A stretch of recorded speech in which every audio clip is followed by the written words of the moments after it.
काल 2:30-3 वाजता रिझल्ट लागला आणि सगळ्यात आनंदाची गोष्ट म्हणजे त्याच माझ्या मित्राचा निशांत देशमुखचा 2:30 वाजता फोन आला आणि त्यावेळी मी बकरी कातरत होतो आमच्या चुलत्यांची बकरी कातरायला चालू होती आणि मी खानातच होतो आणि मग त्यावेळी माझ्या मित्रांनी सांगितलं अरे भाई 551 रँक आला तुझा. रिझल्ट लागणार होता याची कल्पना होती पण मग 21 ला लागतोय का 22 ला लागतोय याबद्दल काय माहित नव्हतं पण मग लागून गेला इव्हेंच्युअली. पण मग तेच होते की यार की इथं असताना बकऱ्यांच्या सोबतच असताना रिझल्ट लागला हे खूप भारी. मला खूप छान जाताना राधिका भिडच्या समोरून मला फोन चोरीला गेला हाताने काढून घेऊन गेले. ऍक्च्युली आता ही गोष्ट म्हणजे मी घरी आज आई-वडिलांना आणि दादाला सांगितलेलं नाहीये. त्यांना एवढं सांगितलं की मला फोन बंद पडलाय. गेल्यावर पण तू पोलीस स्टेशनला गेला तिथं पण काय झालं होतं ऍक्च्युली म्हणजे सुरुवातीला आम्ही पोलीस स्टेशनला गेल्यानंतर त्यांनी तर आम्हाला काय म्हणजे भावच नाही दिला. मला ठीक आहे जावा म्हणजे त्यांच्याशी नॉर्मल सिच्युएशन. मला आता ह्या पोलिसांना सांगायचंय की तुम्ही ज्याची तक्रार घेतली नाही ना तो आता IPS अधिकारी झालाय लक्षात ठेवा. सो तो नेहमी मला म्हणायचा की भाई काय नाही रे तू जसा आता आहे जसा नॅचरल जरी UPSC मध्ये राहिलास भाई त्यांना तुझ्यासारखे टॅलेंटेड मुलं पाहिजेत यार जे की खूप lower rungs of the society मधून आलेत त्यांनी खूप स्ट्रगल केलाय म्हणजे नॅचरल आहे की त्यांनी स्ट्रगल केलाय आणि माझ्या अंगावर पण आता काटे येऊ लागलेत. आणि पेपर देऊन आल्यानंतर मला असं कॉन्फिडन्स होतं की यार ऍटलीस्ट सिलेक्शनचं फायनल राहू दे पण ऍटलीस्ट इंटरव्ह्यूचं ते कॉल येईल. आणि नंतर मला समजलं की माझा इंटरव्ह्यूचा कॉल 3 मार्कांना राहिला. सो ज्यावेळी माझा फॉरेस्टचा रिझल्ट लागला 15 दिवस ऍटलीस्ट मी कोम्यामध्ये गेल्यासारखं होतं की म्हणजे ऍटलीस्ट 1 महिना राहिलाय आणि म्हणजे आपल्या देशातल्या एका डिफिकल्ट एक्झामिनेशनचा इंटरव्ह्यू द्यायला चाललोय. की कोर्टात वगैरे कसं भगवद्गीता ठेवतात की खरं बोलणार खोटं सांगणार नाही तसं आमच्या धनगर समाजाच्या बाबतीत असं आहे की भंडाऱ्यावर हात ठेवून खरं सांगणार भंडाऱ्यावर हात ठेवला की कोण खोटं बोलणार नाही. बरोबर. मित्रांनो आजचा हा जो इंटरव्ह्यू आहे ना हा माझ्या आयुष्यातला कधीही पुढेही होणार नाही आजपर्यंतही झाला नाही इतका अविस्मरणीय असा इंटरव्ह्यू ठरणार आहे. कारण मी इथं आल्यापासून माझ्या अंगावरचा शहारा जातच नाही. खरं सांगतो तुम्हाला मला काटा फुटलाय अंगावरती तो जातच नाही. त्याचं कारण पण तसंच आहे. काल आपल्या भारताला नव्या अधिकाऱ्यांची फौज मिळाली. त्याच्यामध्ये IPS IAS IRS अशा अनेक अधिकाऱ्यांची फौज आपल्या भारतासाठी सेवेत रुजू होते.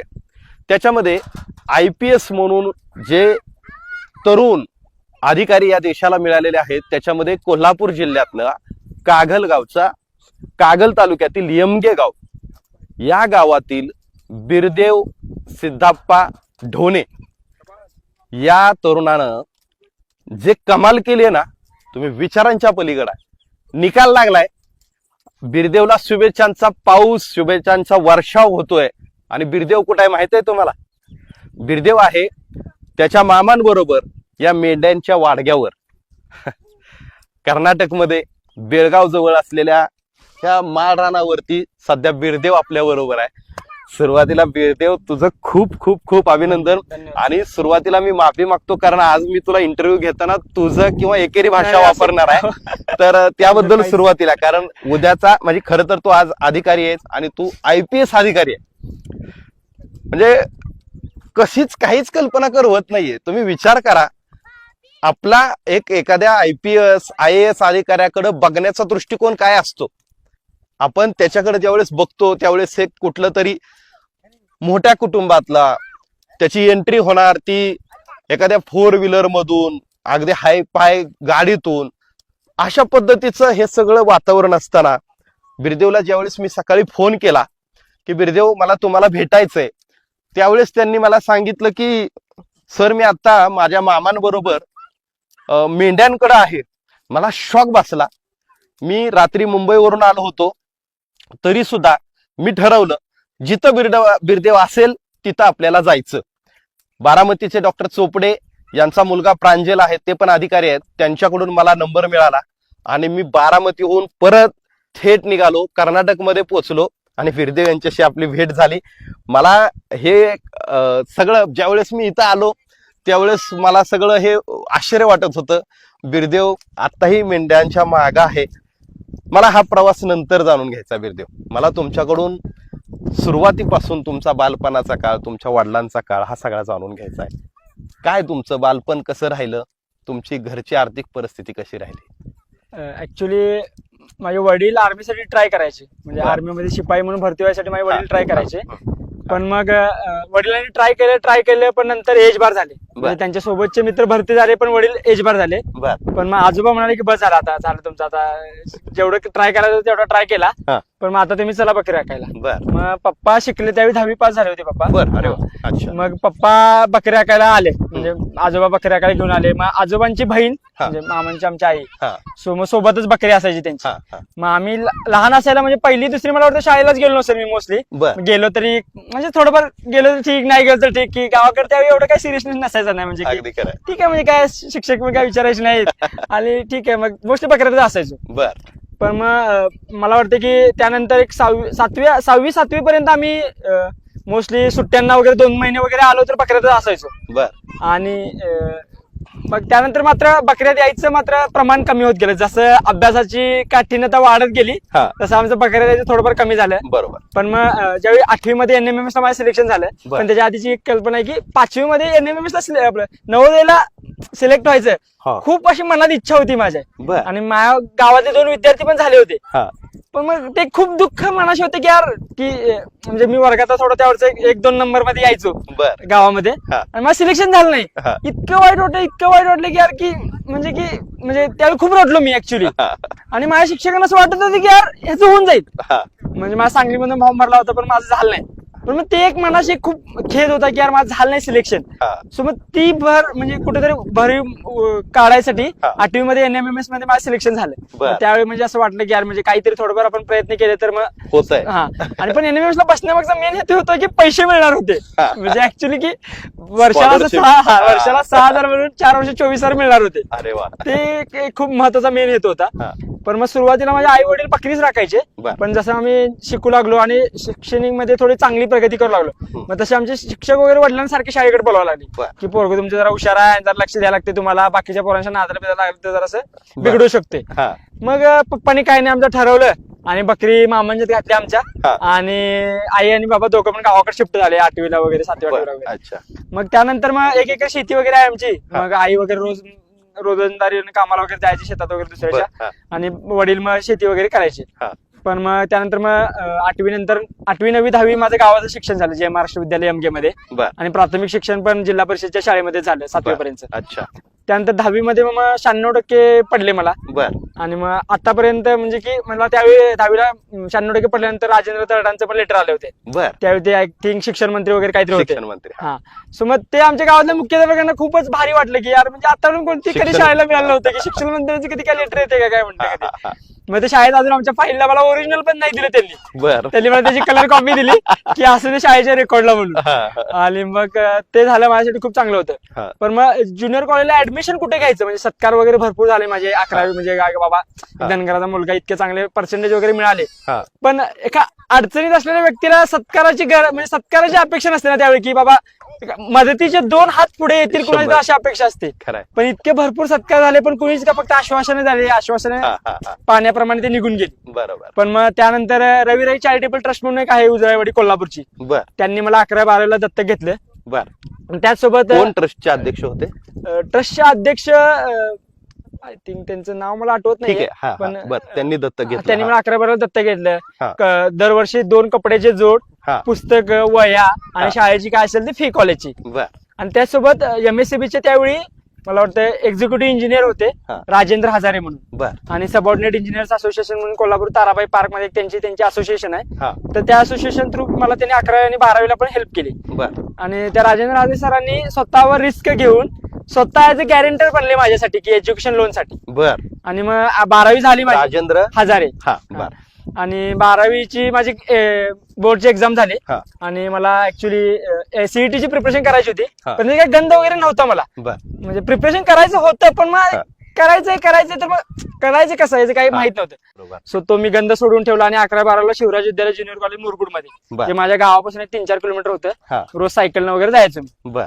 सो मग ते झालं. आणि मग आता मला असं वाटत होतं की यार माझं मॅथ्स खूप चांगलं होतं हा. की मॅथ्स मला खूप भारी आवडायचं. 10वीत मला मॅथ्सला 100 पैकी 100 पण पडले होते. वा. आणि मॅथ्स खूप आवडायचं मला. हा. सो मग मला ऍक्च्युली मला बायोला म्हणजे असं म्हणायला नाही पाहिजे ऑन रेकॉर्ड, हा. पण ऍक्च्युली मला पण इंटरेस्ट नव्हता. हा. आणि टीचर पण तसेच भेटत गेले. ऍक्च्युली बॉटनीच्या मॅडम खूप चांगल्या होत्या, बर. आमच्या गावालाच मॅडम होत्या. हा. पण ते माझ्या आवडीच्या बाहेर होतं आणि दुर्लक्ष होत गेलं. हा, हा. म्हणजे ते कसं की खूप जास्त एकाच्या गोष्टीची आवड आणि एखाद्या गोष्टीला आवड नव्हती. मग सो ते झाले की मग 12वी नंतर सीईटीला 162 मार्क पडले आणि पुण्याच्या कॉलेज ऑफ इंजिनिअरिंग मध्ये माझं ऍडमिशन झालं 2016 मध्ये. अच्छा. सो 2016 मध्ये ऍडमिशन झाल्यानंतर मला कॉर्पोरेट सोशल रिस्पॉन्सिबिलिटी म्हणजे CSR थ्रू की फाउंडेशन फॉर एक्सलन्स आणि कॅल्सॉफ्ट इंडियाने 2 स्कॉलरशिप मला दिल्या. बर. आणि मग त्यातून माझ्या कॉलेजचा सगळा खर्च निघू लागला. त्यासोबत मी कमवा आणि शिका योजनेअंतर्गत कॉलेजच्या स्कॉलरशिप सेक्शन मध्ये काम करू लागलो. बर. म्हणजे विद्यार्थ्यांच्या स्कॉलरशिपचे फॉर्म छाननी करणे. मग ते मला रोज एका तासाला 60 रुपये द्यायचे. अच्छा. सो मग माझ्या कॉलेजच्या फी सोबत माझ्या जेवणाचा आणि कॉलेजची जर हॉस्टेलची फी खूप जास्त होती आमच्या. म्हणजे ऍक्च्युली शासकीय कॉलेज होतं पण ऑटोनॉमस झाल्यामुळे खूप जास्त फी वाढली होती. बरोबर फी वाढली होती. मग आमच्याला ते आमच्यासारख्या किशाला परवडणार नव्हतं. सो मग आपण शिकवून वगैरे ते भागवायचं. म्हणजे ते माझा एक होता की आता घरच्यांवर किती ताण टाकायचं. अगदी खरं. सो मग मी स्वतः कमावून शिकाय जेवढं रोज 2-3 तास जमेल तेवढा अभ्यास म्हणजे काम करायचो. त्यातनं म्हणजे 200-300 रुपये मिळायचे रोज ते. मग इंजिनिअरिंगच्या थर्ड इयरला लास्ट इयरला असताना आमच्या कॉलेजमधून त्यावेळी 2018ला 19ला समजा इकडे तिकडे 17 विद्यार्थी सिलेक्ट झाले युपीएससी मध्ये. बर. सो मग ते एक होतं की यार की म्हणजे आणि त्यांचे सिलेक्शन झाल्यानंतर आमच्या कॉलेजच्या मेन ऑडीमध्ये थोडं फेलिसिटेशन सेरेमनी वगैरे होता. आणि मग विद्यार्थी सांगताना ऐकायचे की मी इकडचा आहे तिकडचा आहे. मग त्यांना ऐकल्यावर असं वाटायचं की यार हा होऊ शकते तर म्हणजे आपण का नाही सिमिलर सोशो इकॉनॉमिक बॅकग्राऊंड आहे आणि म्हणजे सेम कॉलेजलाच आहे. माझ्यापेक्षा कमी CGPA होता तर तो करू शकतोय तर मग आपण काय करू नाही शकत. बर. आणि मग इंजिनिअरिंगच्या थर्ड इयरला वगैरे असताना इंजिनिअरिंग कुठं college of engineering Pune COEP. So इंजिनिअरिंगच्या थर्ड इयरला वगैरे असताना मी NCERT ची पुस्तकं वाचायला चालू केली. पण मग त्यावेळी इतकं इंग्लिश काय माझं चांगलं नव्हतं. म्हणजे इंग्लिश कसं आहे टेक्निकल इंग्लिश होतं. ओके. पण मग ह्युमॅनिटीच्या सब्जेक्ट मधलं तो गंध नव्हता आपल्याला. BA म्हणजे पॉलिटी इकॉनॉमी हिस्ट्री सोसायटी जिओग्राफीचा वगैरे. पण मग मी त्यावेळी इंग्लिश वाचायचो आणि इंग्लिश मधल्या शब्दांचा मराठीमध्ये काय अर्थ आहे तो मी तिथे लिहून घ्यायचो. अच्छा. मग थर्ड इयर माझं तसंच निघून गेलं की म्हणजे NCERT वाचायचं त्यात त्यांचं मराठी अवघड शब्दांचा मराठी शब्द लिहून घ्यायचं. मग माझे काही सिनियर वगैरे होते प्रांजल सारखे म्हणा किंवा बाकी प्रांजल माझा सिनियर आहे म्हणजे भारतीय वनसेवेमध्ये महाराष्ट्र कॅडर आहे. तर मग ते कॉलेजमध्ये असं आमचा सिव्हिल सर्व्हिसेस ऍस्पिरंट्स क्लब म्हणून आहे कॉलेजचा. मग सिनियर्स एकमेकांना तिथे सपोर्ट करतात. मग तिथल्या एका मला सिनियरनं सांगितले की पेपर तुला इंग्लिशमध्ये द्यायचा आहे. क्वेश्चन पेपर मध्ये पण इंग्लिश मध्ये येणार. बरोबर. सो मग तू ट्राय कर की इंग्लिश मध्ये ज्या शब्दांचा तुला अर्थ समजत नाहीत त्या शब्दांचा अर्थ तू इंग्लिश मध्येच लिहून घे. मग मी मेरे वेबसाईटची एक डिक्शनरी डाउनलोड केली मोबाईल मध्ये आणि मग इंग्लिश जे शब्द अवघड जायचे त्या शब्दांचा अर्थ त्याने NCERTच्या बुकवर लिहायचो. आणि त्याच दरम्यान मी इंग्लिश न्यूजपेपर पण वाचायला चालू केलं. इंडियन एक्सप्रेस न्यूजपेपर वाचायचो मी. सो मग ते न्यूजपेपर वाचणं कधी कधी इंग्लिश मूव्ही इतकं जमलं नाही मला बघायला. माझी रूममेट बघायची ऍक्च्युली पण मला ते काही जमलं नाही आणि मला ते आवडलं पण नाही. सो इंग्लिश न्यूजपेपर वाचून आणि हे NCERTच्या बुक्स वगैरे वाचून थोडं इंग्लिशवर कमांड आला. सो लास्ट इयरला एक सिच्युएशन आली की प्लेसमेंटला बसायचं आहे की नाही बसायचं. मी झेडएस असोसिएट्सचा हे दिली FT दिली. FT क्रॅक झाली माझी. पण मग FT दिल्यानंतर आणि FTचा रिझल्ट लागूपर्यंत त्या फेज मध्ये असं डिसाईड केलं की मी यानंतरच्या कोणत्याच FTला बसणार नाही. अरे बापरे. ठीक आहे. आता म्हणजे एक मला माझे शाळेचे शिक्षक वगैरे म्हणजे आमच्या मॅडम होत्या 7वी 8वी पर्यंतच्या त्या म्हणायचे की जोपर्यंत माणूस मागचे दोर कापत नाही तोपर्यंत पुढे आयुष्यात प्रगती करता येत नाही. सो मला असं वाटलं की आता मी जॉब नाही घेणार आहे तर मग ठीक आहे फुल टाइम प्रिपरेशन करणार आहे. मग मीनवाईल माझा भाऊ जो वासुदेव डोने तो आर्मी मध्ये सिलेक्ट झाला शिपाई म्हणून म्हणजे टेक्निकल मधून. सो मग फायनान्शियली इतकं काय म्हणजे आधीच्या पेक्षा थोडीशी इम्प्रुव्हमेंट झाली होती. बरोबर. की बाबा आता फायनान्शियल स्ट्रेस माझ्या डोक्यावर नव्हता. जर दादा भरती झाला नसतं तर मला जॉब घेणं कंपल्सरी होतं. सो माझ्यासाठी मला वाटतं की देव कुठेतरी माझी परीक्षा बघत होता कुठेतरी हेल्प करत होता. जे आहे की म्हणजे फॉर्च्यून फेवर्स द ब्रेव्ह असं काहीतरी ती कन्सेप्ट आहे. सो तसं काहीतरी होत होतं माझ्या बाबतीत. सो दादा भरती झाला त्यानंतर मग 20 मध्ये लॉकडाऊन पडला अचानक. आणि मग मीनवाईल मग काय करायचं म्हणून मी इंडिया पोस्ट मध्ये डाक सेवक म्हणून जॉब रुजू केला. भारतीय डाक सेवेमध्ये आमच्या गावाचे ते गंगापूर पोस्ट ऑफिस म्हणून आहे तिथे मी डाक सेवक म्हणून जॉब जॉईन केला पोस्टमनचा. मग तिथून मला 1 वर्ष नोकरी केली. 11 महिने 10-11 महिने वगैरे केले. मग तो जॉब मी एप्रिल 2021 मध्ये सोडला. मग मी कॉलेजमध्ये असताना माझा मित्र म्हणजे आमचं कसं बोटलो आहे कॉलेजचा. मग माझा ऑर्गनायझर होता अक्षय सोळंकर म्हणून. तो बारामतीचा आहे. आणि तो माझा KB होता कायक वेळेत ऑर्गनायझर होता. खूप चांगली मैत्री झाली. मैत्रीचं रूपांतर भावामध्ये रूपांतर झाला. माझा मोठा भावासारखा झाला. तो माझ्यापेक्षा 2 वर्ष सिनियर होता. पास आउट झाला चांगला त्याला जॉब मिळाला. मग त्याचा असं इच्छा होते की यार म्हणजे आपल्या म्हणजे अडचणीतले विद्यार्थी येतात त्यांना हेल्प करायला पाहिजे. आपण एकाला हेल्प केली तर तो मोठा अजून 10 जणांना हेल्प करू शकतो. सो मग तो मला दादा माझा थोडं पैसे पाठवायचा आणि अक्षय मला थोडं पैसे पाठवायचा. वा. सो मग ते एक होते की ते दोन्ही गोष्टी जुळत गेल्या मला. मग मार्च 2021 मध्ये मी जॉब सोडला. एप्रिल 2021 मध्ये मला युपीएससीच्या कोचिंगसाठी जायचं होतं. बर. पण माझा कॉलेजचा रूममेट होता जय पाटील म्हणून मंगळवेढ्याचा. 4 वर्ष माझा रूममेट होता. बरोबर. तो आणि वैभव पिंपरे म्हणून हिंगोलीचा. अच्छा. आणि माझे तिघेही रूममेट कॉम्प्युटर इंजिनिअरचे होते, पण मी सिव्हिल इंजिनिअरिंगचा होतो. सो ते होतं. आणि जयचे आजोबा बीटी पाटील सर म्हणून मंगळवेढ्याच्या ते एका शिक्षण संस्थेमध्ये प्राचार्य होते. मग त्यांनी आम्ही म्हणजे थोडं घरगुती संबंध पण आमचे झाले होते. आणि जयला पण माझी घरची सगळी परिस्थिती कळाली होती की असा आहे आणि मुलगा इतक्या परिस्थितीतून पण आलाय. मग घरी त्यांच्या माझ्यासारखं डिस्कशन व्हायचं. मग आजोबा प्राचार्य असल्यामुळे त्यांचे एक विद्यार्थी होते पुण्यामध्ये अजित शहा म्हणून. त्यांची यंत्र हार्वेस्ट ही कंपनी आहे पुण्यामध्ये आरटीओ जवळ. मग त्यांच्याकडे बोलणी केली होती की असा एक विद्यार्थी आहे आणि त्या विद्यार्थ्याला कधी फायनान्शियल गरज पडली तर तुला मदत करावी लागेल म्हणून. मग त्यांनी पण काही सरांचा शब्द नाही पाडला. आणि ज्यावेळी मी आणि जय म्हणजे आजोबांचा नातू आणि मी एकत्र युपीएससी प्रिपरेशन करायला दिल्लीसाठी निघून गेलो एप्रिल 2021 मध्ये. आणि मग अजित शहा सरांनी मला त्यावेळी एका फोनवर 2,35,000 रुपये अकाउंटवर जमा केले. सो मग ते काय नाव त्यांचं? अजित शहा म्हणून यंत्र हार्वेस्ट कंपनी आहे त्यांची पुण्यामध्ये. सो मग ते एक होते की यार आपल्यासाठी भरपूर लोक हेल्प करू लागले आपल्याला, त्याच्यामुळे जबाबदारी वाटली. म्हणजे रिस्पॉन्सिबल म्हणजे ऍक्च्युली असं होतं की माझ्या घरून मला काहीच ताण नव्हता. म्हणजे घरून मला कधीच विचारलं नाही की तू 10वी झाल्यानंतर काय करणार आहेस. बरोबर. तो निर्णय मलाच घ्यावा लागला. अच्छा. 12वी झाल्यानंतर काय करणार आहेस म्हणजे ऍक्च्युली असं होतं की घरच्यांना विचारलं तर घरचे म्हणाले आता तू शिकलाय ज्यादा की आम्ही ज्यादा शिकलोय अशी परिस्थिती होती. सो निर्णय सगळे माझ्याकडे होते की माणसाला असं म्हटलं जातंय की जास्त दबाव दिला की माणूस इरिस्पॉन्सिबल बनतो आणि कमी ताण असला की माणूस जास्त रिस्पॉन्सिबल बनतो. सो माझ्या तसं घडत गेलं, जबाबदारी वाढत गेल्या. सो दिल्लीमध्ये नेक्स्ट सायन्स क्लास जॉईन केला मी एप्रिल 2021 पासून 2022 पर्यंत 1 वर्षाचा क्लास जॉईन केला. मे 2022 मध्ये युपीएससीची पहिली प्री दिली. पहिली प्री दिली आणि पहिली प्री नापास झालो. अच्छा. पहिली प्री पास झालो. तो फर्स्ट अटेम्प्ट होता माझा. पण त्याच वर्षी सीडीएस ची प्री दिली मी. कंबाईंड डिफेन्स सर्व्हिसेस म्हणून लेफ्टनंट म्हणून आर्मी मध्ये जॉईन व्हायची प्री दिली होती. ती प्री निघाली माझी. आणि माझ्या सीडीएसचा इंटरव्ह्यू होता.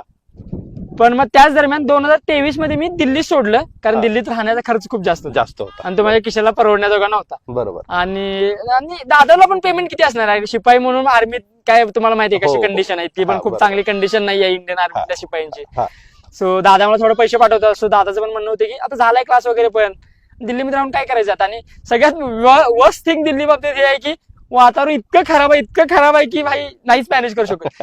गरमीमध्ये इतकी गरमी आहे की नाही सहन करू शकत आणि थंडीमध्ये इतकी थंडी आहे की राहूच नाही शकत. आणि आम्ही ऍक्च्युली दिल्लीमध्ये लाईट येऊ नये म्हणजे लाईट बिल येऊ नये आणि ते 300 युनिट 200 युनिट फ्री असायचे. अरविंद केजरीवालची कृपा होती आमच्यावर. आणि 300 युनिटच्या पुढे क्रॉस होऊ आम्ही एसी पण नाही लावायचं. सो ते आम्ही झालं थोडं मॅनेज झालो. मग दिल्ली सोडली मी. मग त्या मिनवाईल पिरियड मध्ये मेन्सचा थोडी प्रिपरेशन केली. माझ्या मित्रांना फोरम आयशी मेन्सची टेस्ट सिरीज लावली होती जय पाटीलनं, त्याची मला थोडी हेल्प झाली. सो मग मेन्सच्या सेक्शनल टेस्ट लिहून थोडंफार मेन्सच्या आन्सर रायटिंगची प्रॅक्टिस झाली. मग फेब्रुवारी 2023 मध्ये ज्ञानप्रबोधिनी पुण्यामध्ये मला ऍडमिशन पाहिजे होते. आणि पण मग ऍडमिशन ज्ञानप्रबोधिनीमध्ये मिळणं म्हणजे खूप कठीण टास्क होता.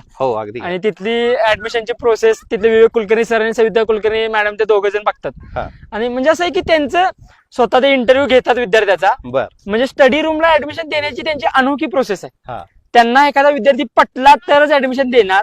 तिथे वशिला वगैरे काय चालणार नाही की म्हणजे तुम्ही एकदा सरांना पटलं तर ऍडमिशन नाही तर नाही. मग माझे सिनियर म्हणजे प्रांजल चोपडे म्हणा माझा सिनियर होता, आशिष पाटील, प्रतीक फाळके, सुमित साळके वगैरे, सौरभ देशपांडे वगैरे माझे सिनियर लायब्ररीमध्ये होते.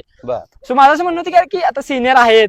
आणि सीव्हीपीच्या मुलांचं कसं आहे की एक 4 वर्ष त्याच मुलांच्या मध्ये राहिल्यानंतर एक आयक्यू डेव्हलप होतो. नंतर असं होतं की बाकीच्या मुलांच्या मध्ये थोडं मिक्सअप होणं डिफिकल्ट होऊन जातं. बरोबर.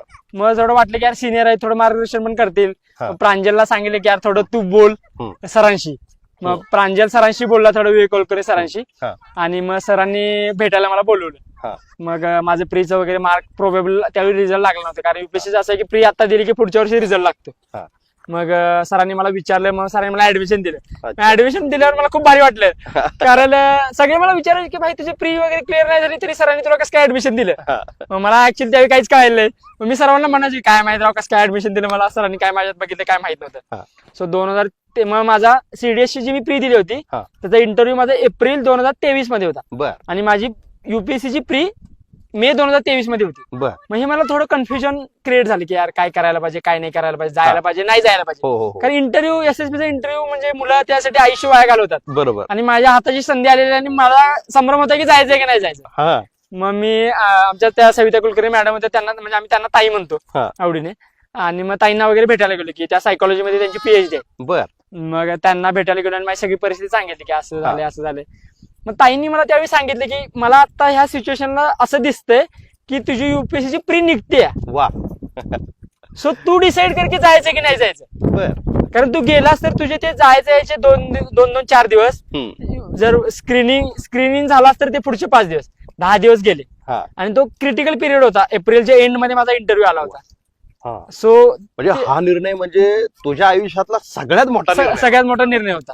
म्हणजे त्यावेळेस जर तू तिकडे इंटरव्ह्यूला जात होता तर मग इकडं तुझी प्री माहित नाही म्हणजे की सांगता येत नव्हतं. बरोबर. सो मग एप्रिल 2023 मध्ये माझा दुसरा अटेम्प्ट होता. प्री दिली. त्यावेळी माझी सिव्हिल सर्व्हिसेसची पण प्री निघाली आणि फॉरेस्ट सर्व्हिसेसची पण प्री निघाली. मीनवाईल मला प्रिपरेशन करताना डेंग्यू झाला सिव्हिलच्या मेन्सच्या दरम्यान. पण ठीक आहे, एक्सक्यूज नव्हतं. मला 675 मार्क पडले. तर मला समथिंग कट ऑफ 35 वगैरे 30-35 मार्कांवर वगैरे राहिला सिव्हिलचा कट ऑफ. त्यानंतर मग सिव्हिलला झालं नव्हतं, एक खंत होती. आणि आजारी पडलो होतो, एक खूप जास्त खंत होते की माझा दादा नेहमी म्हणायचा अभ्यास कमी कर, आजारी पडू नकोस. कारण तो थोडा फिजिकल फिट असायचा आणि खूप मेंटेन असायचं, त्याचा डाएट वगैरे खूप मेंटेन असायचं. सो मी फॉरेस्टच्या मेन साठी नागपूरला गेलो. मग प्रांजल त्यावेळी फॉरेस्टचा रिझल्ट लागला होता प्रांजलचा, आयएफएड झाला होता. आणि प्रांजलने मला खूप हेल्प केली म्हणजे ऑप्शनल कोणता घ्यायचा, ऑप्शनलला कसा अभ्यास करायचा. त्या 50 दिवसामध्ये मी 2 ऑप्शनलचं प्रिपरेशन केलं. आणि पेपर देऊन आल्यानंतर मला असा कॉन्फिडन्स होता की यार ऍटलीस्ट सिलेक्शनचं फायनल राहू दे, पण ऍटलीस्ट इंटरव्ह्यूचा ते कॉल येईल. आणि नंतर मला समजलं की माझा इंटरव्ह्यूचा कॉल 3 मार्कांना राहिला. सो ज्यावेळी माझा फॉरेस्टचा रिझल्ट लागला 15 दिवस ऍटलीस्ट मी कोम्यामध्ये गेल्यासारखं होतं की म्हणजे ऍटलीस्ट खूप डिसअपॉइंटेड झालो होतो. कारण माझ्या सोबतच्या मित्रांचं झालं होतं जे आम्ही एकत्र करायचं. बरोबर. मग 2023 मध्ये मग माझा मित्र एकदम खूप चांगला मित्र निशांत देशमुख आयएफएस झाला इंडियन फॉरेस्ट सर्व्हिस मध्ये, त्याचा चांगला रँक आला. आणि अजून एक माझा मित्र होता अक्षय वाळे म्हणून, त्याचा मग रँक आला. मग जवळच्या मित्रांचा रँक आला आणि आपला आला ही खंत होती. 2000 पुन्हा एकदा मला जिद्द पण तयार होती. मग निशांत मला खूप मोटिवेट करायचं की अरे ठीक आहे यार, काय नाही म्हणजे success is a temporary, hard work is permanent. हा त्याचा नेहमी म्हणायचा की. आणि मग त्यांना ते मला सांगितलं की यार काय नाही, पुढच्या वेळी ट्राय कर. मग निशांत पण फॉरेस्ट झाला होता, पण त्याला आयएएस बनायचं होतं, तो रिपीट करणार होता. सो मग आम्ही एकत्र रिपीट केलं. त्याची पण प्री निघाली, तो तर मास्टरच होता प्रीचा, माझी पण प्री निघाली. मग प्री झाल्यानंतर माझं मुंबईला मेन्सला द्यायला गेलो आम्ही. त्यावेळी मुंबईला मेन्स दिली. मागच्या वेळी माझा ऑप्शनल खराब झाला होता. 2023 म्हणजे 23ला ऑप्शनलला मार्क कमी पडले होते, 215 पडले होते मला. जर मला ऑप्शनलला मार्क मिळाले असते 250 वगैरे तर त्याच वेळी मी इंटरव्ह्यू दिला असता. पण मला ऑप्शनल अनफॉर्च्युनेटली माझा पेपर 2चा अभ्यास झाला नव्हता. सो माझं गंड होते. सो मग 2024च्या मेन्सला मी ऑप्शनल इतका भारी केला होता की खूप भारी केला होता. आणि जीएसचा मी फक्त एकच पेपर मेन्सचा फुल लेन लिहिला होता, जीएस 1चा.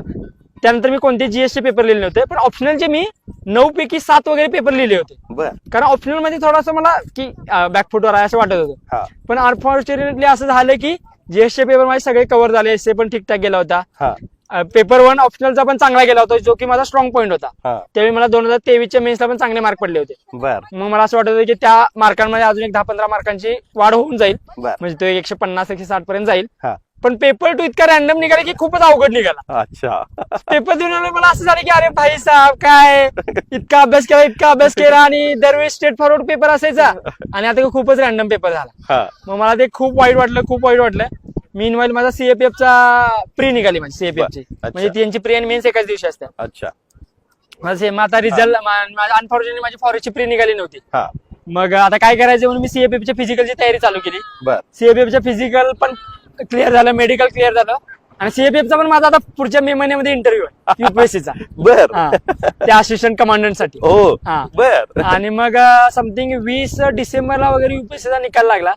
फॉर्च्युनेटली किंवा अनफॉर्च्युनेटली म्हणा, बाकी ज्यांच्यासाठी माझं लिस्ट मध्ये नाव होतं. पण माझ्या खूप जवळच्या मैत्रिणीचं जिने मला खूप हेल्प केली होती जीएस 1 साठी.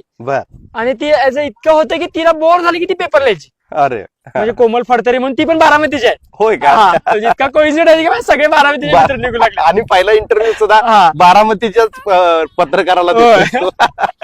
आणि मग कोमलने मला खूप हेल्प केली होती, कोमल फडतरेने. हा. पण अनफॉर्च्युनेटली तिचं झालं नाही. म्हणजे मला असं वाटत होतं की ऍटलीस्ट माझं नाही झालं तर तिचं तरी होईल असं वाटत होतं मला. बर. पण मग तिचं अनफॉर्च्युनेटली नाही झालं. खूप वाईट वाटलं मला. कारण मेन शेवटी आम्ही सोबत वगैरे राहिलो होतो, खूप हेल्प केली होती, ग्रुप डिस्कशन केलं होतं आम्ही. आणि निशांचं पण झालं नाही, मग ते पण खूप वाईट वाटलं होतं. पण रिझल्ट लागल्यानंतर 20 डिसेंबर इंटरव्ह्यूचं शेड्यूल बाहेर पडलं. पण लकीली म्हणा किंवा अनलकीली म्हणा, एका महिन्यातच 20 जानेवारीला माझी डेट आली. बर. मग इतकी म्हणजे थोडीशी टरकली तर होतीच की भाई. पण मग निशांत माझ्यासोबत होता. म्हणजे या जर्नीमध्ये निशांत देशमुख नावाची व्यक्ती कॉन्स्टंट माझ्यासोबत होती. त्याला इंटरव्ह्यूला खूप चांगले मार्क होते. खूप. आणि मग निशांत माझ्यासोबत कॉन्स्टंट होता. त्याच्या अंगावरचे शहारे खरं तर बघण्यासारखे आहेत. ही सोपी गोष्ट नाहीये मित्रांनो. म्हणजे हा जो प्रसंग आहे ना, मी आल्यापासून माझ्या अंगावरचा शहारा जात नाही. तो एक एक प्रसंग त्याच्या आयुष्यामध्ये जे काही घडलंय ना, हे सगळं आदर्श म्हणजे एखाद्या सिनेमासारखं वाटतंय मला. सगळं ही स्टोरी सगळी सांगतोय मी, तुला कट करणार नाही पुढे आपण. आणि मग त्यानंतर मग निशांत मला म्हणजे म्हणजे युपीएससीचा इंटरव्ह्यूचं शेड्यूल आलं. आणि मग निशांत मला म्हणायचं, अरे बाई काय नसते, जितका लवकर इंटरव्ह्यूची डेट येईल तितकं बाहेर असते. कारण पॅनल मेंबर पण फ्रेश असतात, त्यांना पण मोटिवेटेड असतात आणि नवीन मुलं असतात, त्यामुळे क्वेश्चन पण वेगवेगळे असतात. आणि डॅब बेस्ड इंटरव्ह्यू वगैरे होते. सो मग बाकीचे मग विवेक कुलकर्णी सर ज्ञान प्रबोधिनीमध्ये थोडे मॉक इंटरव्ह्यू वगैरे व्हायचे, त्यांची प्रेरणा बॅच वगैरे लावली होती मी. त्यानंतर मग महेश भागवत सरांचा, जे आय थिंक आयजी आहे तेलंगणामध्ये. बरोबर. ते महाराष्ट्रातल्या आणि तेलंगणा किंवा ऑल ओव्हर इंडियातल्या मुलांना मेंटरिंग वगैरे करतात. त्या एका ग्रुपमध्ये मी ऍड झालो. इंटरव्ह्यूचं मटेरियल वगैरे मला मिळालं. मग त्या दरम्यान युनिक अकॅडमीचे प्रवीण चव्हाण सर म्हणून, म्हणजे मी स्पेसिफिकली मेन्शन करतोय, आपल्या गावाकडच्या मुलांना कसं असते की ऍक्च्युअली काय पाहिजे काय नसतं हे माहित नसते. बरोबर. मग प्रवीण चव्हाण सर असं होते की म्हणजे निशांत मला सांगितलं होतं, आणि कोमल पण फॉरेस्टची इंटरव्ह्यू देऊन आली होती. तिने पण सांगितलं होतं, प्रांजलने पण सांगितलं होतं की प्रवीण सरांच्या सोबत जाऊन ये. मग मी प्रवीण सरांच्या सोबत गेलो सुरुवातीला भेटायला. नाईट पॅन्टवरच गेलो मी सुरुवातीला पहिल्यांदा भेटायला. मग सरांना वगैरे भेटलो. मग सर भेटून वगैरे खुश झाले की यार म्हणजे इतका डिफिकल्ट सिच्युएशन मधून तू मेन्स क्रॅक करतोय, हीच खूप आनंदाची गोष्ट आहे. मग सरांनी मला सांगितलं की आपण काय करूया, डॅफ ब्रेक करूया आणि छोटे छोटे पॉइंटवर तुझे मिनी 1-on-1 मॉक घेऊया. मग म्हणजे मी पोस्टामध्ये जॉब करत होतो, तर त्या पोस्टाच्या सगळ्या स्कीम्स म्हणा, किंवा समजा पोस्टामध्ये तुला टॉपचा अधिकारी बनवला तर तू काय निर्णय घेशील पोस्टाच्या बाबतीत, मग किंवा पोस्ट बंद करायला पाहिजे का, कारण लॉस मध्ये चाललंय का, हे असे सगळे वगैरे क्वेश्चन्स. किंवा माझी हॉबी होती शिप अँड गोट रिअरिंग बद्दल, म्हणजे मेंढपाळ म्हणजे माझी हॉबी टाकली होती मी डिटेल ऍप्लिकेशन फॉर्म मध्ये. मग त्यामध्ये सगळी माहिती की म्हणजे तुमचे आता सगळे म्हणजे बकरी आहेत, तर मग बकरी कुठून कुठे फिरताय सीझन वाईज, बकऱ्यांना कोणत्या प्रकारचे रोग होतात, त्यांना कोणत्या प्रकारचे औषधे देत आहे, बकऱ्यांचा मिल्क यील्ड किती आहे, त्यांचा मिल्क यील्ड वाढवायला काय करायला पाहिजे, वूल इंडस्ट्रीचा इंडियामध्ये काय सिच्युएशन आहे, मग तुमचं जे आम्ही लोकल उत्पादन करतोय ते कमी का आहे. मग असं सगळ्या गोष्टींचा म्हणजे इंटरव्ह्यू साठी त्यांचं काय म्हणणं आहे, तुम्ही जे फॉर्म मध्ये टाकलंय त्याबद्दलच्या बेसिक गोष्टी तुम्हाला सगळ्या माहित असायला पाहिजे. काही वेळा असं होतं की मुलं आर्टिफिशियल हॉबी तयार करतात, बरोबर, आणि त्याबद्दल वाचतात आणि ते मगअप करतात, बरोबर. माझ्या बाबतीत ते नव्हतं. आणि ऍक्च्युअली इंटरव्ह्यू मध्ये हेच झालं. त्यांनी मला क्वेश्चन विचारला की शेळी किती दूध देते. मी सांगितलं की 300-400 ml वगैरे दूध देत्या. मग त्यांनी मला विचारलं की शेळीचं मिल्क यील्ड वाढवायला काय करायला पाहिजे. मग मी त्यांना सांगितलं की सानेन गोट ऑफ स्वित्झर्लंड खूप फेमस आहे मिल्क यील्ड साठी, त्याला क्वीन ऑफ गोट म्हणतात. त्याच्यासोबत क्रॉस ब्रीडिंग वगैरे केलं तर आपण मिल्क यील्ड वाढवू शकतो. हे त्यांना चांगलं वाटलं, कारण मी ऍक्च्युअली करून गेलो होतो या गोष्टी. अगदी खरं. आणि मग त्यांनी मला विचारलं की आजकाल डॉक्टर वगैरे शेळीचं दूध का रिकमेंड करू लागले, म्हणजे काय आहे की असं शेळीचं दूध का घ्यायला. मग मी त्यांना सांगितलं की शेळी कसं आहे की इकडे तिकडे फिरत असते आणि मल्टिपल मेडिसिनल प्लांटचा पाला खाते, बरोबर, आणि त्या गोष्टी शेळीच्या दुधामध्ये उतरतात आणि ते डायबिटिक पेशंटसाठी खूप हेल्पफुल असतं. मग हे मला वाटतं हे जे उत्तर होते की जे चेअरमनला खूप आवडलं, की बाबा इतकं डिटेल्ड इन्फॉर्मेशन, आणि म्हणजे त्यांना की रिअल लाईफ वाले उत्तरच त्यांना भेटलं होतं की का आहे आणि का नाही आहे त्यांना माहित होतं. सो त्याबद्दल एक पॉझिटिव्ह ऍटमॉस्फिअर तयार झालं होतं इंटरव्ह्यूला. आणि मग बाकी ऍक्च्युअली इंटरव्ह्यू मग ठीकठाक गेला होता. आणि एक शॉकिंग मध्ये इंटरव्ह्यू हे होते की 4 मेंबरनी मला क्वेश्चन विचारला, आणि 5वे मेंबर जे होते की ते माझ्या लेफ्ट हँड साईडला बसले होते, ते माझ्या फुल टाइम असं बघत होते एकसारखे. आणि मला समजत होते की यार की 4 लोकांनी मला क्वेश्चन विचारले, आणि मी यांच्याकडे मान वळवली की आता क्वेश्चन विचारतील म्हणून, आणि त्याने म्हणाले की नाही सर मुझे कुछ क्वेश्चन नाही पूछने. मला तिथे थोडासा फंबल झालं की मॉक म्हणजे असं कधी व्हायचं नाही की सगळे क्वेश्चन विचारायचे. बरोबर. मग अशा सिच्युएशनला कसं रिॲक्ट करायचं माहित नव्हतं. पण ठीक आहे, इव्हेंच्युअली होऊन गेलं ते. पण मग हेच वाटतंय की मे बी माहित नाही आता मार्क्स कुठे किती आलेत काहीच माहित नाही. बर. पण इव्हेंच्युअली काहीतरी कॉम्बिनेशन चांगलं झालं आणि काल 2:30-3 वाजता रिझल्ट लागला. आणि सगळ्यात आनंदाची गोष्ट म्हणजे त्याच माझ्या मित्राचा निशांत देशमुखचा 2:30 वाजता फोन आला. आणि त्यावेळी मी बकरी कातरत होतो आमच्या चुलत्यांची. बकरी कातरायला चालू होती आणि मी खानातच होतो. आणि मग त्यावेळी माझ्या मित्रांनी सांगितलं, अरे भाई 551 रँक आला तुझा. बर. आणि मग खूपच आनंदाची काय भावना होती ज्यावेळेस हा फोन आला? त्यावेळेसची भावना काय होती? पहिली भावना येत होती की एकदम खूप जास्त रडू येत होतं आणि असं सगळं आठवत होतं की यार लहानपणापासून एक उराशी बाळगलेलं स्वप्न आणि आज एक स्वप्नात उतरतंय. हे सांगताना पण माझ्या काय आता तुझं ते तुझी जी अवस्था झाली आहे ना ती माझी झाली, त्या मामांची झालीये, त्या तुझ्या मामाच्या मुलांची झाली, सगळ्यांचीच ही अवस्था झाली. म्हणजे खूप कल्पना शक्तीच्या पलीकडचं सगळं आहे. म्हणजे हा ज्यावेळेस आता मी पण सकाळी तुला फोन केला होता त्यावेळेस तू मला ज्यावेळेस बोलला की सर मी आता पण मेंढ्यांकडे आहे, मला तर प्रश्नच पडला कारण हा IPS अधिकारी जो उद्याची देशाची सेवा करायला चाललाय आजही इतका मातीत आहे, आजही तो ह्या मेंढ्यांशी ह्या मातीशी इतका जोडलेला आहे. मला तुला ह्याच प्रश्नावरती खरं तर आणायचं आहे की बिरदेव, ह्या सगळ्या गोष्टींपर्यंत जेवढा आपल्या बुद्धिमत्तेचा कस लागतो तेवढंच ह्या मातीमध्ये ताकद असावी लागते. 100% म्हणजे ह्या सगळ्या गोष्टींचा तुझ्या आयुष्यात म्हणजे तू तर सांगितलं की हा तुझा जन्मजात व्यवसाय आणि तो इंटरव्ह्यू मध्ये तुझ्या कामाला आला आणि माझा रिझल्ट पण बरोबर त्याच दिवशी लागला. मी इतके दिवस गावीच होतो पण फॉर्च्युनेटली अनफॉर्च्युनेटली माझे वडील थोडेसे आजारी होते, किडनी स्टोनचं ऑपरेशन झालं होतं. मला तो प्रश्न विचारायचा आहे तुला म्हणजे आणि ऍक्च्युली त्यांना पण थोडं चेंज ऑफ इन्व्हायरमेंट म्हणून आम्ही मामांच्याकडे आलो. आणि दोन्ही पण मामा आहेत माझे धाकटे मामांचे पण इथे बकरी आहेत, थोरले मामा आहेत आणि धाकटे मामांचे पण इथे वरतीच बकरी बसायला आहेत. मग इकडे गेल्यावर थोडं दूध वगैरे बकऱ्यांचं वगैरे कसं पप्पांना वगैरे खाऊन सवय लहानपणापासून. आणि मग थोडं वातावरण पण बदलतं, इकडे माणसं पण आपले थोडं बोलायचं बोलायचं पण भारी वाटतंय थोडं. मग आम्ही आलो होतो आणि 2-3 दिवसानं आम्ही आलो आणि म्हणजे रिझल्ट लागणार होते याची कल्पना होती. पण मग 21 ला लागतोय का 22 ला लागतोय याबद्दल काय माहित नव्हतं. पण मग लागून गेला इव्हेंच्युअली. तर मग तेच होते की यार की इथं असताना बकऱ्यांच्या सोबतच असताना रिझल्ट लागला हे खूप भारी. मला खूप छान वाटलं. तुझ्या डोक्याला आता ही भंडारा आहे.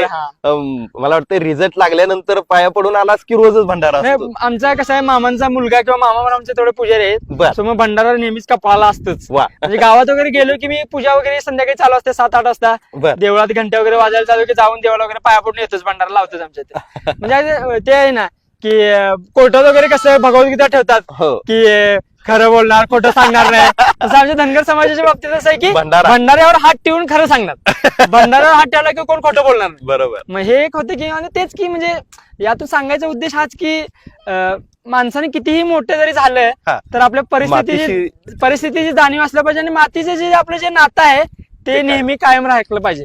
कारण धरणी माता ही जी एकमेव आहे जी आपल्या आई नंतरची जी आपली चांगले चिंतत असते.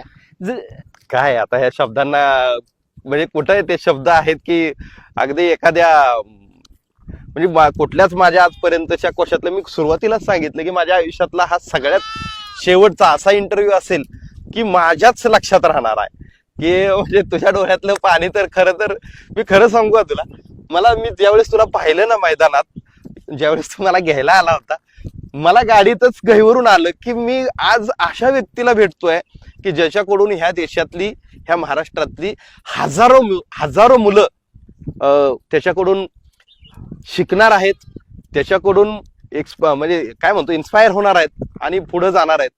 आजही तू इतक्या साध्या लेवलनी किंवा एवढं साधेपणा तू IPS अधिकारी झालायस. फोन येत आहेत तुला, स्विच ऑफ झाला तुझा फोन अक्षरशः. मला तो फोनचा एक किस्सा कळाला. तो फोनचा किस्सा काय होता की आता हा फोन पण तुझा नाहीये स्वतःचा, काय विषय येतो नेमका? काय झालं की मी इंटरव्ह्यू दिल्यानंतर मी ज्ञानप्रबोधीला अभ्यासाला असताना रात्री 11 वाजता अभ्यास करून जाताना राधिका भिडच्या समोरून माझा फोन चोरीला गेला, हाताने काढून घेऊन गेले. ऍक्च्युली आता ही गोष्ट म्हणजे मी घरी आज आई-वडिलांना आणि दादाला सांगितलेलं नाहीये. त्यांना एवढं सांगितलं की मला फोन बंद पडलाय. आणि माझा एक मित्र मयूर जोडके म्हणून तो बीडचा आहे. अच्छा. सो तो म्हणाला की माझ्याकडे दुसरा फोन आहे आणि हा फोन तू वापरू शकतोस. आणि त्यावेळेस असं होतं की यार की थोडं म्हणजे CFFचा पण माझा इंटरव्ह्यू होता पण माहित नव्हतं. आता UPSCचं कसं आहे की खूप अनसर्टन आहे की म्हणजे पण यावेळी इंटरव्ह्यू देऊन आल्यानंतर मला एक अशी फिलिंग होती की काहीतरी होऊन जाईल. फोन चोरीला गेल्यावर पण तू पोलीस स्टेशनला गेलता, गेलो तिथं पण काय झालं होतं? ऍक्च्युली म्हणजे सुरुवातीला आम्ही पोलीस स्टेशनला गेल्यानंतर त्यांनी तर आम्हाला काय म्हणजे भावच नाही दिला. त्याने मला ठीक आहे जावा, म्हणजे त्यांच्याशी नॉर्मल सिच्युएशन. मला आता ह्या पोलिसांना सांगायचंय की तुम्ही ज्याची तक्रार घेतली नाही ना तो आता IPS अधिकारी झालाय, लक्षात ठेवा. अर्थात हा गमतीचा भाग आहे, परंतु काय प्रसंग आहे बघा तुम्ही. आज मित्रांनी उभा केला, आई वडिलांचं कष्ट, पै पाहुण्यांची साथ, मातीशी इतकं जोडलेलं नातं, आपल्या व्यवसायाशी इतकं प्रामाणिक असणारा माणूस. म्हणजे आजही भंडाऱ्याचं महत्व काय, IPS झाला असलं तरी काय झालं, अरे माझ्या कपाळाचा भंडारा ही माझी ताकद आहे. म्हणजे जशी हिंदू धर्मात भगवद्गीता ही सर्वोच्च मानली जाते, तसं धनगर समाजामध्ये भंडारा ही सर्वोच्च गोष्ट आहे. भंडारा आला संपला विषय. म्हणजे किती इतकं ग्राउंड वरती कोणी असतं का, तो पण एखादा UPSC क्रॅक केलेला माणूस. आणि मग म्हणून मला माझं पाय जे सकाळी थांबले नाहीत ना, मी मुंबईवरून आलो तरी पण मी म्हटलं की आज बिरदेवला भेटायचंय. बिरदेव कर्नाटकात असू दे नाही तर केरळला असू दे, मी गाडी चालू केली आणि निघालो. मला सार्थक माझ्या खरं तर आयुष्याचं झाल्यासारखं वाटतं की आपण अशा एका व्यक्तीला भेटतोय की तुझ्यासारख्याकडून माझ्यासारख्याला एक खूप प्रेरणा मिळते की आपण किती मातीशी म्हणजे एकनिष्ठ असावं, किंवा आपले प्रयत्न किती येणाऱ्या काळात सुद्धा, म्हणजे भले आता आम्ही ह्या गोष्टी करू शकत नाही, पण मला ज्या क्षेत्रात करिअर करायचंय त्याच्यात सुद्धा प्रयत्न हे न थांबणारी गोष्ट आहे. तुझ्याकडून हे म्हणजे अद्भुत आहे सगळं. मला एक महत्वाचा प्रश्न तुला आता विचारायचा आहे. 2 दिवस झालं तुला फोन येत आहेत, म्हणजे कालपासून. आता गावाकडे पण तयारी झाली असेल गावाकडचे स्वागताची? म्हणजे ऍक्च्युली गावाकडचे काही म्हणजे माझ्या शेजारचे असतील किंवा गावातले काही थोर व्यक्ती असतील, त्यांनी म्हणजे जे गावातले जे काही तरुण विद्यार्थी आहेत की जे तरुण मुलं, ते गावाचं चांगलं होईल असं वाटतंय. अरे मला असं का, आता मी जिथं एका ठिकाणी थांबलो होतो, योगायोगानं तो कागलच तालुका होता, त्यांनी असं सांगितलं की IPS किंवा UPSCचा तालुक्यातलाच पहिला तू आहेस तरुण, असं सांगितलं त्यांनी मला. म्हणजे तिथं तुझी चर्चा चालू होती, मी पाण्याची बाटली घेण्यासाठी थांबलो होतो. तालुक्याचं पण नाव रोशन झालंय. अर्थात तुला आता केडर कोणतं आवडेल? ऍक्च्युली असं कसं आहे की मी आता सगळं डिसाईड करायचं आपल्या हातात असतं. टू बी ऑनेस्ट, म्हणजे ऑल इंडिया सर्व्हिसेस मध्ये जातोय. घेणार, नक्की घेणार. मला वाटतं हे इथलंच दूध ना शेळ्यांचं. आता तू शेळ्यांच्या दुधाचं एवढं महत्व सांगितलंय आणि मावशींनी एवढं गरम करून आणलेलं दूध आहे शेळ्यांचं, आपण घेऊयात. आणि हे शेळ्यांचं दूध घेत आजचा हा इंटरव्ह्यू. मला वाटतं मी खूप लहानपणी शेळ्यांचं दूध पिलं होतं, त्याच्यानंतर आता मला वाटतं तू जे सांगितलं त्याचं महत्व परत सुरू करावं लागेल. 100%. ऍक्च्युली मला कॉलेजमध्ये असताना आमच्या एका सरांनी बोलून घेतलेलं की तू बघ काहीतरी रिसर्च पेपर वगैरे पब्लिश करतोस का बघ या गोष्टीवर, की म्हणजे थोडंफार तुमचे कशा घोंगडी थोडी रफ लागतात, त्यामुळे तुमचं मार्केट नाहीये आणि थोडं दुधाला तुमचा वास येतोय, मग या गोष्टीवर थोडं रिसर्च वगैरे करतोस का बघ तू. पण मग या गोष्टीनंतर मला असं समजून आलं की हा वास कसा आहे की मातीमध्ये शेळ्या वगैरे जे लघवी करतात ना त्याच्यामध्ये बसल्यामुळे हा वास येतोय. अच्छा. सो मग फिरतं जे आहे ना, मग काही आम्हाला काही वाटत नाही ते वासाचं. म्हणजे आम्हाला कसं ते आता रुटीन मला काहीच वाटलं नाही, लहानपणापासून कधीच काय वाटलं नाही की वास येते वगैरे काहीच नाही. म्हणजे आता मामांच्या सोबत आम्ही दूध प्यायला वगैरे जाणं म्हणा किंवा काय पण केव्हा मटण कट करताना म्हणा किंवा मटण खाताना म्हणा कधीच काय वाटलं नाही आम्हाला. पण मग बाकीच्या लोकांसाठी असं होतं की वास महत्वाचा नाहीये की, पण त्यामध्ये ते मेडिसिनल प्रॉपर्टीज आहेत ते महत्वाचे आहेत. मग त्या गोष्टीला आपण महत्व दिलं पाहिजे, बाकीच्या गौण गोष्टींच्याकडे दुर्लक्ष करायला पाहिजे. बरोबर. मला आता तेच आहे की येणाऱ्या काळामध्ये आता ट्रेनिंगचा मोस्टली जुलै मध्ये वगैरे फाउंडेशन कोर्स लबासनाला जॉईनिंग होईल. अच्छा. आणि मग तिथून त्यानंतर मग डिसेंबर मध्ये वगैरे नॅशनल पोलीस अकॅडमी हैदराबाद मध्ये ट्रेनिंग IPS ट्रेनिंग चालू आहे. हो. आणि परत ट्रेनिंग ऑफिसर म्हणून मग तुमचं 1.5 वर्ष केडर कुठलं मिळतं ते बहुतेक सरकारच ठरवतं की मोस्टली आमच्याकडून प्रिफरन्सेस मागून घेतात ते. पण तुला कुठला चॉईस असेल? मला होम केडर म्हणून मी महाराष्ट्र टाकलंय, पण मग महाराष्ट्र किंवा म्हणजे पहिल्या तर माझी सिच्युएशन अशी आहे की ऑल इंडिया सर्व्हिसेस जॉईन करतोय, तर भारतातल्या कोणत्याही देशामध्ये सर्व्ह करायला मला आवडेल राज्यात. कारण म्हणजे UPSC करण्याचा हेतूच हा होता की to serve for the larger good of the society. म्हणजे जे की आपण सहन केलंय, म्हणजे कसं असतं की लोकांना काय वाटत, लोक आता आपल्यासारख्या साध्या लोकांची काय अपेक्षा असते की यार एखाद्या ऑफिसमध्ये गेलो तर त्यांचं इतकंच म्हणणं असते की यार माझं काहीतरी ऐकून घ्यावं कोणतरी. खरंय. त्यावेळी माझा मोबाईल चुरला गेला होता माझं असं म्हणणं होतं की आता ठीक आहे मग म्हणजे मला एवढं नका आता का मिळाला पण माझं ऐकून तरी घ्या म्हणजे परिस्थिती अशी झाली की मला ऐकून तरी घ्या.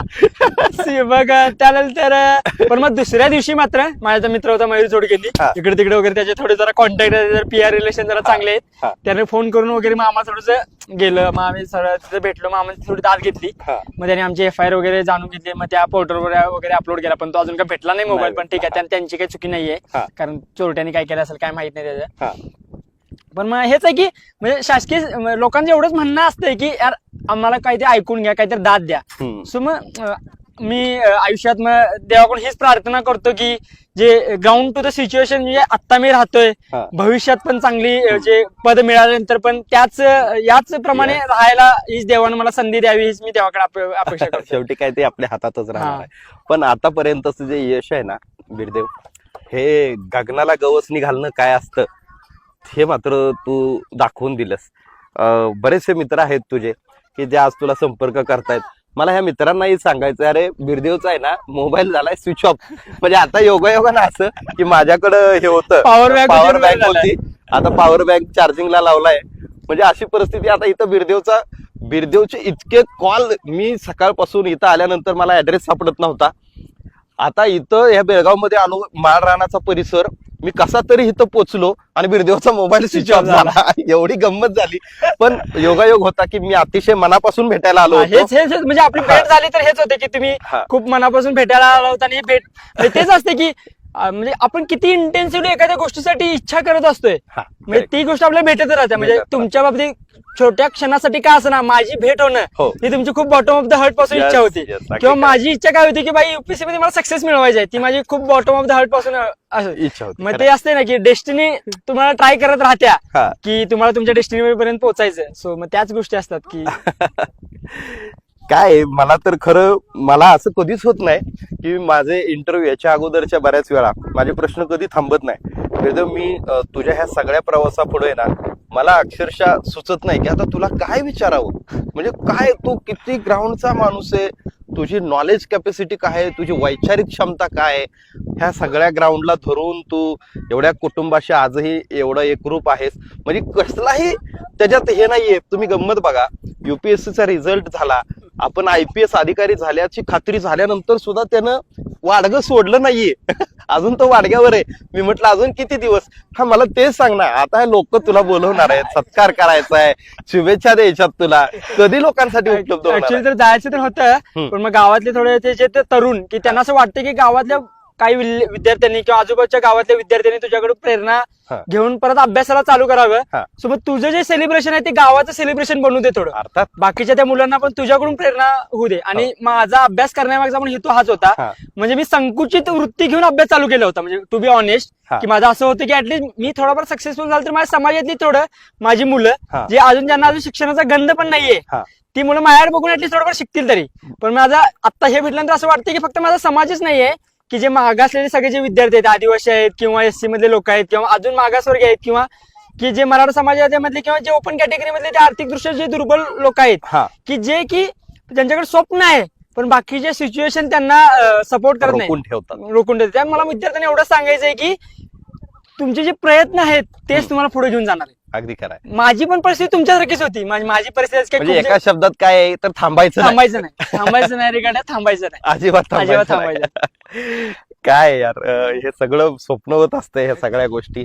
आणि आता सत्काराची वगैरे सगळी तयारी होईल. म्हणजे रविवारी मिरवणूक गावाची काढायची अशी प्लॅनिंग चालू आहे. So मग तू रविवारी सकाळीच गावाला आहे अशी गावाला सगळ्यांची एक इच्छा आहे. बर. मग आता इतकं आपल्यासाठी करता येतं त्यांच्या इच्छेला आपण मान दिला पाहिजे. सो मग आता तोपर्यंत इथंच राहायचा प्लॅन आहे आपला तरी. आता हे मामा लोकांना ह्यांना माहितीये का तू केवढा साहेब झालाय ते? त्यांना मी फक्त असं ऍक्च्युली सकाळी मला बेळगावच्या एसपीचा फोन आला होता, बर भीमाशंकर सरांचा, बर की येऊन ऑफिसला भेट देऊन जाऊया. बर म्हणजे थोडा जे टीन जॉब मी त्यांना थोडं की बाबा कसा असतंय बघायसाठी मी आमच्या चुलत्यांना आणि मामांना एसपी ऑफिसला घेऊन गेलो होतो. अरे वा, आज हा, बर.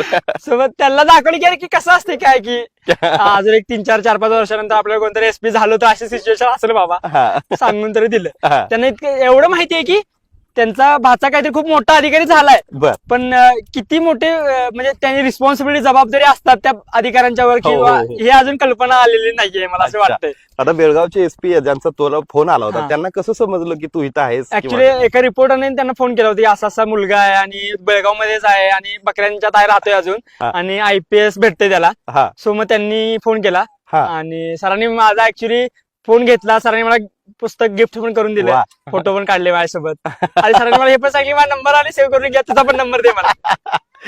काय म्हणजे हे सगळं मला आहे ना, खरं सांगू का, म्हणजे हे सगळं तुझ्या बरोबर बोलल्याच्या नंतर आहे ना, माझ्या जवळपास 400 किलोमीटर, मी तुला खरं सांगू का, एक फक्त पाण्याची बाटली घेण्यासाठी एकदा गाडी थांबवली होती मी. बापरे बाप. नॉन स्टॉप मी तुझ्यापर्यंत पोहोचलो, सगळा शीनच गेला. म्हणजे तुझ्याबरोबर बोलायच्या अगोदरच ज्यावेळेस तुला बघितलं ना मी, तुझ्याकडे असलेलं ते वेगळंच तेज, आणि अरे म्हटलं अजून पण भंडाऱ्यात फिरणारा पोरगा आहे हा, अजून पण मातीशी एवढा प्रामाणिक आहे आणि एवढं सगळं छान आहे. खूप छान वाटलं मित्रांनो. तुम्हाला सुद्धा बिरदेवचा हा जो इंटरव्ह्यू आहे ना, हा काय एवढ्यात संपणारा त्याचा प्रवास नाही, मला पण माहिती आहे. पण काही गोष्टी अशा असतात की बिरदेवला मीच ऐकत राहिलो, मला तर त्यांनी प्रश्न विचारायची संधीच दिली नाही. तुम्ही पण ऐकत राहणार आहात हे पण मला माहिती आहे. पण ह्या सगळ्या गोष्टी होत असताना बिरदेव सारख्या तरुणांची आज त्यानं एक स्वतःच्या बाबतीत एक गोष्ट बोलून दाखवली की मला लोकांच्या प्रती जे काही करायचंय ते थोडक्यात ज्यावेळेस ऍज प्रोफेशनल जबाबदाऱ्या तो स्वीकारेल त्यावेळेस खऱ्या अर्थानं लोकांची सेवा त्याची सुरू होणार आहे. अर्थात ज्यावेळेस रिझल्ट लागला तेव्हापासूनच ती जबाबदारी वाढली, पण अजून ट्रेनिंग आहे, बाकीच्या गोष्टी आहेत. पण त्यानंतर मात्र त्याला या देशासाठी काय करायचं हे देखील त्यांनी बोलून दाखवलं.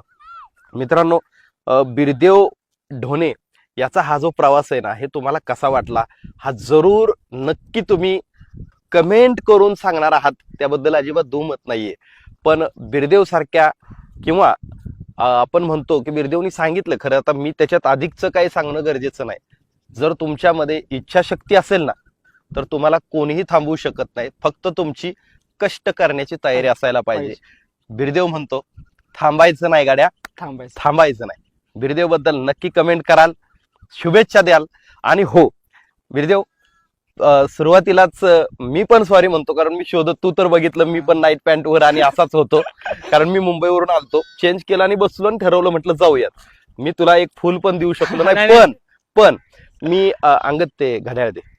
हे जे घड्याळ आहे ना, हे आता जस्ट घेतलेलं आहे, हे माझ्याकडून तुला जसं आहे तसं तुला आवडेल ना आवडेल, पण ही माझ्याकडून छोटीशी भेट. वास्तविक पाहता ही पण खरं तर मला आलेली भेटच होती, पण ह्याच्यापेक्षा माझ्या आयुष्यात दुसरं काय नसणार आहे.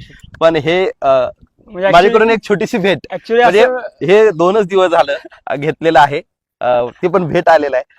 तर ही माझ्याकडे आलेली भेट आहे ना, ही मी तुला देऊन टाकली. म्हणजे टू बी फ्रँक मी सरांच्या सिच्युएशन मध्ये असतो तर मी कधीच मला गिफ्ट आलेली गोष्ट कधीच दुसऱ्याला दिली नसती. म्हणजे टू बी ऑनेस्ट माझ्याकडे आता खरं सांगू का, हे घड्याळ ह्या माळामध्ये तुझा रिझल्ट लागल्याच्या नंतर मी पहिली मुलाखत घेतली याचाही मला अभिमान आहे. आणि हे फार ते काय महागडी वस्तू वगैरे नाही, नक्कीच नाही, पण मला आता खरंच द्यायला तुझ्याकडे काही नाही. पण मी घड्याळ का द्यायचं ठरवलं माहितीये का, ज्याला वेळेची किंमत कळते ज्याला प्रत्येक क्षणाची किंमत कळते, UPSC मध्ये क्रॅक करणं ही सोपी गोष्ट नाहीये. तुमचा एक एक मिनिट महत्वाचा असतो. त्याने ज्या 2-3 सिच्युएशन सांगितल्या की अशा परिस्थिती होती की मला इकडं इंटरव्ह्यू पण आहे आणि परत इकडं प्री पण आहे, त्यावेळेस काय निर्णय घ्यायचा, म्हणजे एक एक मिनिटाचा निर्णय हा आयुष्याची दिशा ठरवणारा होता. म्हणून ती वेळ समजली पाहिजे, त्या वेळेचं महत्व समजलं पाहिजे आणि प्रत्येक गोष्ट ही वेळेत केली पाहिजे हे दाखवलं. म्हणून माझ्याकडून घड्याळ ही छोटीशी भेट आहे, त्याबद्दल थोडस हे आहे. पण दुसरं एक, बारामतीचं तुझं नातं वेगळं आहे. 100% तुला बारामतीला यायचंय. म्हणजे मी frankly to be frank on the screen, I owe my success to Akshay and Akshay family. To be frank की म्हणजे अक्षयने मला खूप म्हणजे असं मला म्हणजे जाणीव नाही करून दिली की अक्षय माझा भाऊ नाहीये. बरोबर. कधीच अक्षय म्हणा किंवा अक्षय सोलनकर. अक्षय सोळंकर हा. आणि त्यांच्या मिसेस पण ऐश्वर्या वहिनी बरं. त्या ऍक्च्युली आता सध्या बेंगलोरला शिफ्ट झाल्यात. हा. पण मला ऍक्च्युली सख्या धीरासारखी वागणूक दिली त्यांनी. वा वा. सख्या एकदम सख्या धीरासारखी. मी कधी गेलो माझे कपडे धुतले, मला जेवायला मी परत येताना डबा घेऊन दिला मला जेवण. वा वा. मला म्हणजे दरवेळी माझी फ्री झाल्यानंतर मेन झाल्यानंतर माझ्यासोबत जेवायला यायचे ते. अरे वा. म्हणजे अक्षयने कधी पैसे नाही पाठवले तर वहिनी अक्षरला न सांगता मला पैसे पाठवायच्या. वा. सो हे खूप म्हणजे एक म्हणजे आयुष्यात न विसरणारी गोष्ट आहे की म्हणजे 100%. Life long indebted to Akshay and वहिनी. बारामतीला सत्काराला 100% यायचंय. 100%. ट्रेनिंगला जायच्या अगोदर हो, 100%. मी सगळ्यांशी बोलेन हो. आणि सत्काराचं नियोजन नक्की करेल. हो, हो. तुला यावं लागेल. हो. पुन्हा एकदा खूप साऱ्या शुभेच्छा आहेत. Thank you so much. आणि खूप छान वाटलं तुला भेटून. हो. मी आता आहे ना अगदी आता माझ्या आजचा जाताना मी अगदी एक मुक्काम करून जाणार, पण आज मला तुला भेटायचं होतं. भेटलो, खूप छान वाटलं. सगळ्या प्रेक्षकांनाही खूप छान वाटलं असेल. ते कळेल, लोकांना काय वाटलं हे कमेंट मधून हो. कळेल. तर आपण त्यांच्याही कमेंटची वाट बघूयात. आणि अक्षयचा हा जो प्रवास आहे हा थक्क करणारा आहे. मला खूप भारावून टाकलं अक्षयनी, त्याच्या ह्या सर्व कुटुंबियांनी. बिरदेव. आणि सॉरी बिरदेव. अक्षय त्याच्या मित्राचं हा. नाव, त्याच्यामुळे ते आलं. हा. बिरदेवनी. ह्या सगळ्या गोष्टी मला खूप चांगल्या वाटल्या. मी तुमच्यापर्यंत पोहोचवण्याचा प्रयत्न केला. मी अधिकच काहीच केलं नाही. मी फक्त बारामतीवरून बेळगाव पर्यंत पोहोचलो. पण अक्षयचा प्रवास मात्र तुम्हाला एका यशाच्या शिखरावरती पोहोचवू शकतो. त्यामुळं हा सगळा पहा. धन्यवाद.